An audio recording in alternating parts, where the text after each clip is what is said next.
अस्सलाम वालेकुम नाजरीन, आप देख रहे हैं सन टीवी और मैं हूं सबा हमीद। वकार रेस्टोरेंट गुलाम मोहम्मदाबाद मुजरे सेहत खानों का मरकज। महकमा फूड अथॉरिटी की नाकिस कारकर्दगी सब अच्छा की रिपोर्ट जारी कर दी जाती है। वकार रेस्टोरेंट फौरी सील किया जाए। फैसलाबाद से नुमाइंदा सन टीवी यासिर मलिक की रिपोर्ट के मुताबिक गुलाम मोहम्मदाबाद मदीना चौक में वाक़ वकार रेस्टोरेंट पे मुजरे सेहत खानों का मरकज बना हुआ है। नाकिस घी और मसाला जात से कड़ाही गोश्त और दीगर खाने तैयार किए जाते हैं और सफाई और वर्कर्स के बगैर मेडिकल स्क्रीनिंग से शहरियों की सेहत के खतरात दरपेश हैं। सदर बाजार में बर्गर, शवारमा में पिज्जा शॉप पर मुजरे सेहत चीजें जिनमें मसनूई केचप, मायोनीज और घी शामिल हैं इस्तेमाल की जाती हैं। महकमा फूड अथॉरिटी की अशीराबाद से खुली हुई हैं। महकमा फूड अथॉरिटी के अफसरान मुफ्त की तनख्वाहें लेते हैं।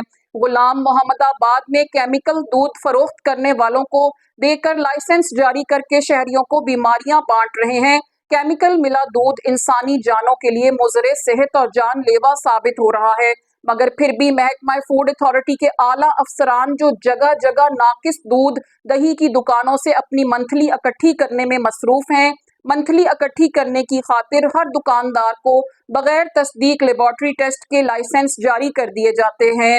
कोई पूछने वाला नहीं है। अहले इलाका ने वजीर आला पंजाब मरियम नवाज साहिबा, commissioner Faisalabad Silwat Saeed, deputy commissioner Faisalabad Nadeem Nasir से मुतालबा किया है कि महकमा फूड अथॉरिटी के अशीराबाद से चलने वाली केमिकल मिला दूध दही की दुकानों और नाकिस खानों की फरोख्त में मुलव्विस होटलों को फौरी सील किया जाए।